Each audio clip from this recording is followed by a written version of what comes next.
Hello students, welcome to my channel. आज हम लोग देखने वाले हैं रीविजिटिंग इरेशनल नंबर्स। इससे पहले हम लोगों ने एक्सरसाइज 1.2 पढ़ लिया था, जिसमें एलसीएम, एचसीएफ ये सब निकालना था। अब हम लोग पढ़ने वाले रीविजिटिंग इरेशनल नंबर। रीविजिटिंग क्यों लिखा हुआ है यहाँ? रीविजिटिंग इसलिए लिखा हुआ है क्योंकि आप 9th क्लास में इरेशनल नंबर्स के बारे में काफ़ी कुछ पढ़ चुके हैं, वही आगे यहाँ पे हम लोग एक्सटेंड करेंगे। वहाँ पे हम लोग ये नहीं सीखा था कि इरेशनल नंबर को इरेशनल नंबर कैसे प्रूव किया जाता है। यहाँ पे हम लोग यही काम करेंगे। हम लोग क्या प्रूव करेंगे कि इरेशनल नंबर कैसे प्रूव होता है।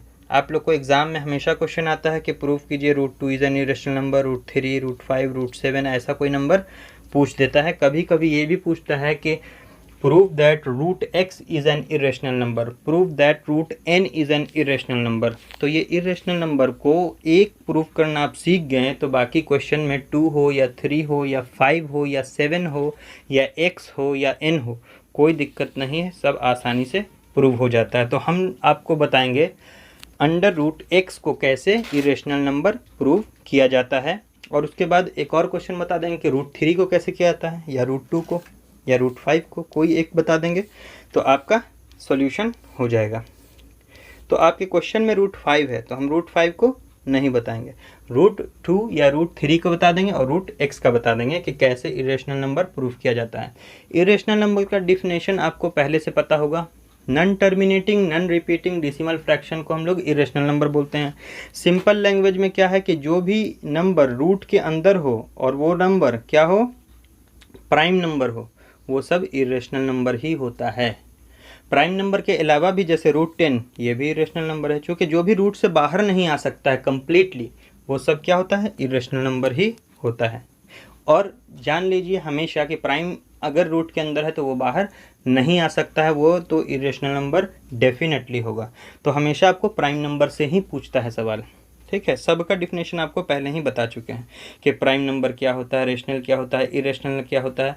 और हम लोग क्या देखेंगे, रूट का कुछ प्रॉपर्टीज़ देखेंगे, यानी इरेशनल नंबर का कुछ प्रॉपर्टीज़, यानी सम ऑफ इरेशनल नंबर क्या होता है, रेशनल और इरेशनल का सम, डिफरेंस, ये सब 9th क्लास में भी देखा था और यहाँ 10th क्लास में भी इसके बारे में हम लोग समझेंगे। ओके, आज 2 एक्सरसाइज आपका ख़त्म होगा, यानी आज ये नंबर सिस्टम का आखिरी क्लास है, जिसमें एक्सरसाइज 1.3 और एक्सरसाइज 1.4 दोनों को एंड करेंगे।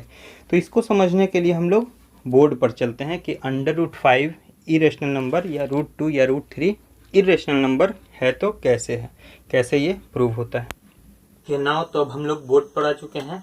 हम लोगों को क्या प्रूव करना है? सबसे पहले हमने क्या कहा था कि हम प्रूव करेंगे √x को इरेशनल नंबर। ओके, तो हियर इज √x को हम लोग प्रूव करते हैं इरेशनल नंबर, ठीक है। तो इरेशनल नंबर इसको हम लोग कैसे प्रूव करेंगे? क्वेश्चन आपका इसी तरह से आएगा एग्जाम में कि प्रूव दैट √x, x के जगह पे 2 भी हो सकता है, 3 भी हो सकता है, 5 भी हो सकता है, कोई भी नंबर हो सकता है, ठीक है। लेकिन वैसा नंबर होगा जिसका रूट बाहर नहीं आ सकता है।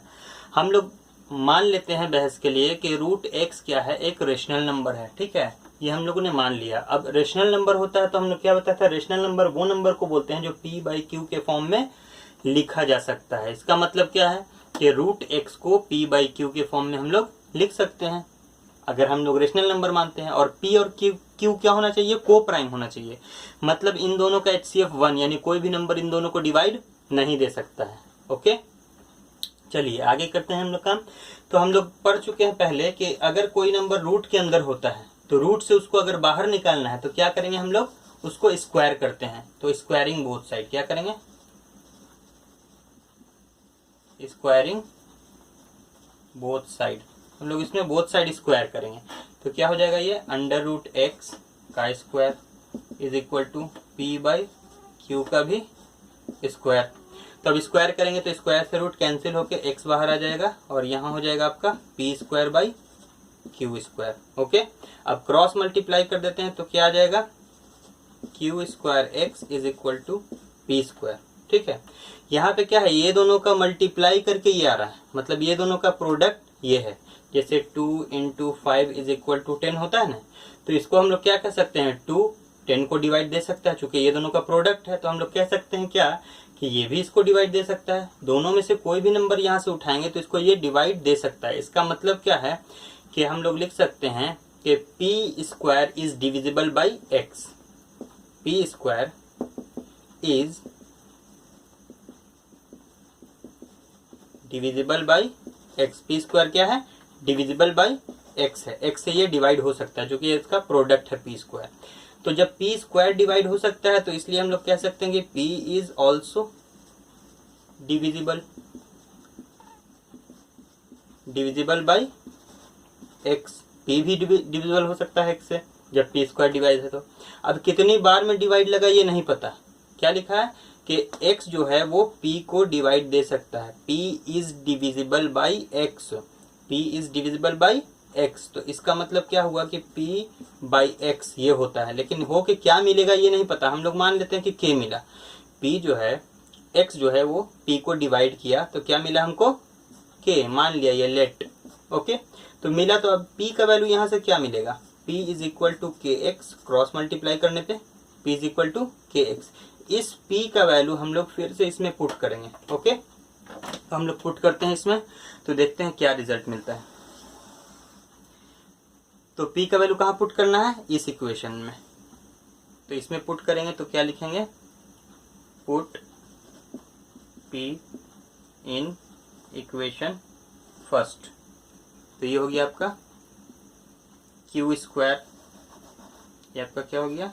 Q square X is equal to P की जगह क्या लिखेंगे? K X square. Okay P का वैल्यू के एक्स। अब यहाँ से फिर से निकालते हैं। स्क्वायर होगा तो के का स्क्वायर और फिर एक्स का स्क्वायर। एक एक्स से एक एक्स कैंसिल हो जाएगा। तो यहाँ पे फिर क्या मिला? Q square is equal to K square X. अब देखिए इन दोनों का प्रोडक्ट ये क्या है? क्यू स्क्वायर है। तो जब भी हम क्या बताया था दो नंबर का प्रोडक्ट एक नंबर होता है तो ये हर नंबर इसको इससे डिवाइड दे सकता है। इसका मतलब हम लोग लिख सकते हैं कि since Q square is divisible by x. Q square divisible किससे होगा? एक्स से। इसलिए हम लोग कह सकते हैं कि Q is also divisible by x. Q भी डिविजिबल होगा एक्स से। लेकिन हम लोगों ने क्या माना था? यहाँ शुरू में आइएगा तो पता ही चलेगा कि पी और क्यू था को प्राइम। तो को प्राइम ऐसा नंबर होता है जिसमें कोई भी एक नंबर दोनों से डिविजिबल नहीं हो सकता। यहाँ क्या देखा कि x जो है वो p को भी डिवाइड कर सकता है, फिर x यहाँ q को भी डिवाइड कर सकता है। इसका मतलब हम लोगों ने जो माना था कि ये रेशनल नंबर है, ये रेशनल नंबर नहीं है। चूंकि हम लोगों ने माना था p और q क्या है? को प्राइम है। तो को प्राइम में तो कोई फैक्टर नहीं मिलना चाहिए था। यहाँ पे कॉमन फैक्टर मिल गया। तो हम लोग लिख सकते हैं since p and q have common factor x, so root x is an irrational number। इसी तरह से आप रूट x के जगह पे 2 रख सकते हैं, 3 रख सकते हैं, कोई भी नंबर रखिएगा तो सेम इसी प्रोसेस से वो भी प्रूव हो जाएगा। यहाँ पे ये प्रूव्ड। ओके तो हम आपको 2 से भी प्रूव करके दिखा देते हैं। ओके तो देखिए रूट x जो था उसको रिप्लेस कर दिया रूट 2 से, यानी जहां जहां x था वहां वहां हमने क्या पुट कर दिया? 2। तो जहां जहां x था वहां वहां हमने 2 पुट कर दिया। तो ये प्रूव हो गया आपका root 2 is an irrational number. जहां जहां देखिए x था वहां वहां हमने क्या किया? 2 पुट कर दिया। तो ऑटोमेटिकली ये किस पे प्रूव हो गया? रूट 2 पे। Root 2 is an irrational number.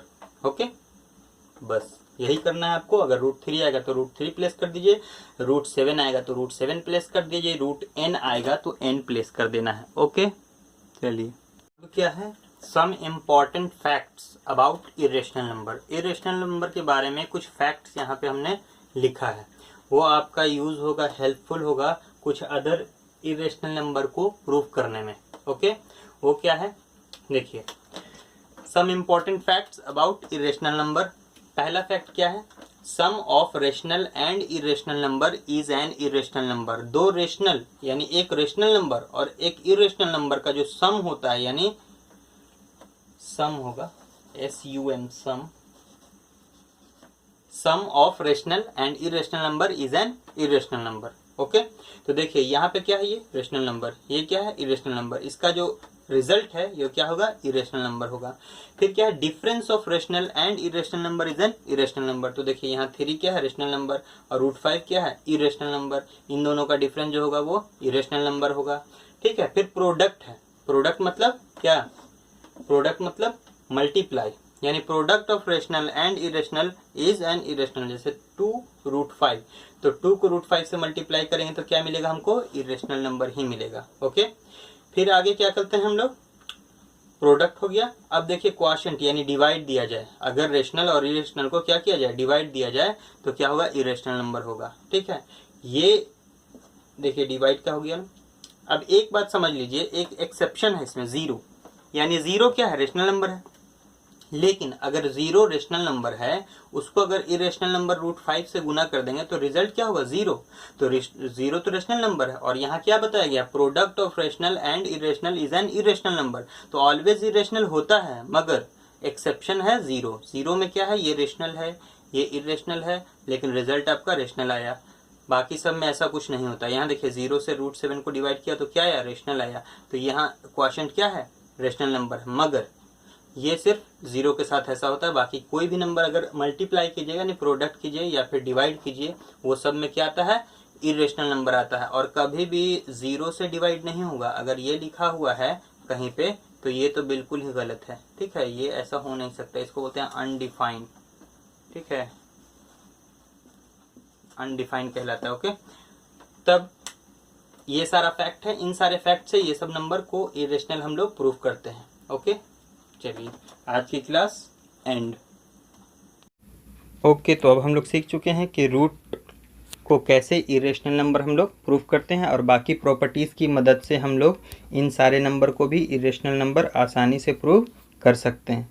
आगे चलते हैं, आज हम लोग एक्सरसाइज 1.4 इसके लास्ट एक्सरसाइज में, इसमें हम लोग को क्या पढ़ना है, इसमें पढ़ना है हमको टर्मिनेटिंग और नॉन टर्मिनेटिंग डेसिमल के बारे में, कि टर्मिनेटिंग डेसिमल कैसे होता है और नॉन टर्मिनेटिंग डेसिमल जो होता है वो कैसे पहचाना जाता है देखकर। ओके, तो हम लोग क्या करेंगे, यहाँ जो भी डिनोमिनेटर में नंबर होता है उसको हम लोग फैक्टोराइज करेंगे। फैक्टोराइज करके हम लोग उसमें तलाश करेंगे कि क्या उसमें सिर्फ 2 और 5 मिल रहा है। अगर उसमें सिर्फ 2 और 5 मिलता हो फैक्टोराइज करने के बाद डिवाइड में, तब वो हम कह सकते हैं कि वो क्या होगा, डेसिमल फ्रैक्शन उसका टर्मिनेटिंग होगा, अदरवाइज वो नॉन टर्मिनेटिंग डेसिमल होगा। जैसे यहाँ पे हम कुछ क्वेश्चंस को ऑब्जर्व करते हैं। देखिए यहाँ पे कुछ एग्जांपल्स दिया हुआ है, इस एग्जांपल्स को हम थोड़ा जूम करके ऑब्जर्व करते हैं। ओके, देखिए यहाँ क्या है, 3/8 लिखा हुआ है। तो 3 को ऊपर वाले को कुछ खास नहीं करना है, एज इट इज छोड़ देना है। नीचे वाले को हम लोग क्या करेंगे, फैक्टोराइज करेंगे। तो 8 को फैक्टोराइज करेंगे तो 2 का पावर 3 लिखाएगा। ठीक है, तो 2 का पावर 3 क्या बता रहा है कि यहाँ पे डेसिमल एक्सपेंशन इसका क्या होगा, टर्मिनेटिंग होगा। क्यों, क्योंकि इसके डिवाइड के नीचे यानी डिनोमिनेटर में सिर्फ 2 है। तो अगर डिनोमिनेटर में सिर्फ 2 हो, ठीक है, सिर्फ 5 हो या 2 एंड 5 दोनों हो, तब वो क्या होता है, वैसा डेसिमल फ्रैक्शन आपका क्या होता है, टर्मिनेटिंग होता है। ठीक है, और नॉन टर्मिनेटिंग कब होगा, जब 2 और 5 के अलावा कोई और नंबर हो। जैसे अगर 3 आ जाए डिवाइड में, या फिर 7 आ जाए, ठीक है, ऐसा नंबर, या 11 आ जाए, ये सब क्या है, उसको नॉन टर्मिनेटिंग बना देता है। और हम लोग एक और चीज़ यहाँ सीखेंगे कि कोई टर्मिनेटिंग डेसिमल हो तो बिना डिवाइड किए हुए कैसे उसको हम लोग डेसिमल फ्रैक्शन में बदल देते हैं। 9th क्लास में ये बात पढ़ चुके हैं, फिर भी एक बार और रिपीट करते हैं। जैसे देखिए यहाँ पे क्या है, ये आ गया आपका 3/2 का पावर 3। अब हमको इसको डेसिमल फ्रैक्शन में बदलना है, डेसिमल में बदलना है। तो क्या करेंगे हम लोग, जितना 2 का पावर है उतना ही 5 के पावर से ऊपर और नीचे मल्टीप्लाई कर देंगे। तो 5 2 ज़ा 10, 10 का पावर 3 हो जाएगा, ऊपर हो जाएगा 125 यानी 125 इंटू 3 तो हो जाएगा 375, और 375 डिवाइडेड बाई 375 डिवाइडेड बाई 1000, जो कि क्या है 10 का पावर 3 है तो 1000 जब डिवाइड देंगे तो क्या हो जाएगा 0.375, यही आपका आंसर होगा। इसी तरह से जब भी नीचे आपको 2 मिले तो 2 के साथ हम लोग 5 का पेयर बनाएंगे। अगर 5 मिले तो 5 के साथ 2 का पेयर बनाएंगे। देखिए यहाँ हमको 5 मिला डिवाइड में, तो इसके साथ क्या करेंगे 2 ऊपर नीचे मल्टीप्लाई करेंगे, और जहाँ 2 मिला वहाँ पे 5 ऊपर नीचे मल्टीप्लाई करेंगे, लेकिन उतना ही पावर से जितने पावर में मिला है आपको, ठीक है। अदर कोई नंबर अगर मिल जाता है और ऊपर वाले से नहीं कटता है तो वो क्या होगा, नॉन टर्मिनेटिंग डेसिमल फ्रैक्शन होगा, और फिर इसको हम लोग आगे फर्दर कुछ नहीं करेंगे। ओके, तो आपको मेन ये याद रखना है कि 2 के पावर n और 5 के पावर m में ही डिनोमिनेटर टूटना चाहिए। अगर ये ऐसा टूटता है तो हम उसको बदल सकते हैं, और नहीं तो नहीं बदल सकते हैं, फिर आपको डिवाइड देना पड़ेगा। ओके, चलिए ये सब क्वेश्चन है कुछ यहाँ पे, आसानी से आप देख के बता सकते हैं कि कौन इसमें टर्मिनेटिंग डेसिमल है और कौन नॉन टर्मिनेटिंग डेसिमल है। ओके, चलिए ये सब आपका HW रहेगा, और उसमें जो क्वेश्चन बच गया वो भी आपका HW है। यहाँ पे आपका number system first chapter and होता है। Okay, thank you for joining me.